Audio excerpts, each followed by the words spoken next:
Today in live class, Thursday, February 23rd, we played a game.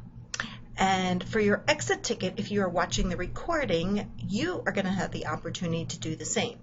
So if you came to class today, Thursday, the 23rd, you do not need to do this. You've already received credit for being in class and participating. If you are watching the recording, these are the directions for what you need to do to get your exit ticket. So I am on our Career Studies homepage, and the first thing you need to do is go to the link that I have here. It is called Claim Your Future, and you're going to go ahead and click on that link. This will bring you to a web page, and we are going to play the game. So we are going to play as a new player. So for your grade, you can select your grade, which will be 11th. And yes, you are playing this game as a classroom assignment. We live in Pennsylvania. And then you will click Start. So again, make sure you use New Player. They will give you an account ID. You do not need to remember this. Your account ID would be important if you plan on starting this activity and then coming back later. If you do want to come back later, you're going to have to write down your ID because I do not have it. If you think that you have a good 10 minutes to finish this activity right now, then you're not going to need your ID. You are already signed in. So the first question, did you play the Claim Your Future at school using game wheels? And the answer is no, we have not done that. Now, the program is going to ask you a series of questions. I want you to go in and answer them to the best of your ability. Some of the questions, if you do not know the answer, you can click Unsure. It will ask you questions about college. It will ask you questions about how important things like grades are to you. Please be as honest as you possibly can. No one is going to see those results, but the more accurate you are to your current what you truly believe, the more accurate the end result is going to be. So you're going to go ahead and answer these questions. Okay, so I've gone through and answered the questions. Again, if you don't know the answer to one of the questions, that is fine. You can either say, I don't know, or you can give your best guess. Once you've answered all the questions, we're going to go through and play the game. Now,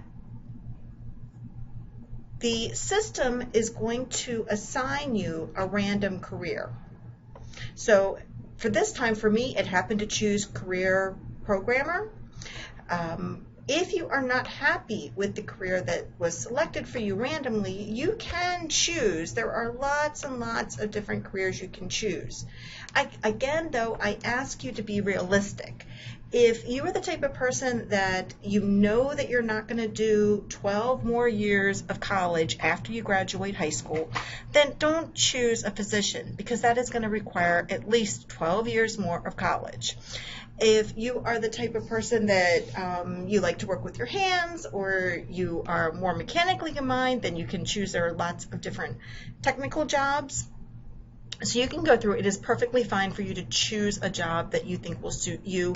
Just please keep in mind that some of the jobs require, in fact, let me show you real quick. If I choose lawyer, it says that I'm going to have to go to school for 7 more years after high school. So 4 years of college and then plus 3 years of law school. If you look at that and you think, no way am I going to do that, then I want you to pick one that you can picture yourself doing. So this one here says a journalist, and it says I need 4 years of college. And let's say I say, okay, that's something I think I could commit to. Or let's say that you were thinking firefighter. And it says 2 years of college. And you think, you know what, that's something I can picture myself doing. So I want you can go ahead and pick whatever career you want, but make sure that the amount of education that they are telling you matches what you are willing to do. So once you've selected a career that you're happy with, the amount of education that you're like, okay, I can do that, then go ahead and get started. Now you're going to go and walk yourself through the game. So it's going to ask you to do a series of things. So the first thing is you're going to save 10% of your monthly income. And the reason that we're saving money is it is very important that you start from the very beginning, that you start saving money and having money in savings. So we'll go to choose housing. Now the system is going to ask you to select if you want to stay living with your parents, if you're going to rent with a roommate, what you're going to do. So you're going to go ahead and you're going to choose. So let's say that you think you're still going to live with your parents. You go through and choose the options that you can picture applying to you. After you've gone through and chosen your necessities, the program's also going to allow you to choose some wanted items. So now you're going to go through, and based on how much money you have left, you can go through and you can choose if during a regular month, if you plan on eating out, if you're going to have a pet, if, different things that you might do with your money. And here is what you're going to do, a screenshot to show me that you have completed this activity. Just get a screenshot of this final page that tells you how much that you were spending on various things.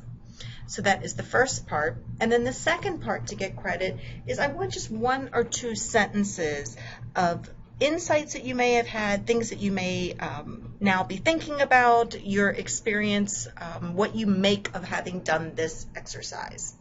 So 2 things you're going to submit. One is a screenshot showing me you did it, and the second is you will answer a simple question explaining what you got out of this exercise or what insights you have.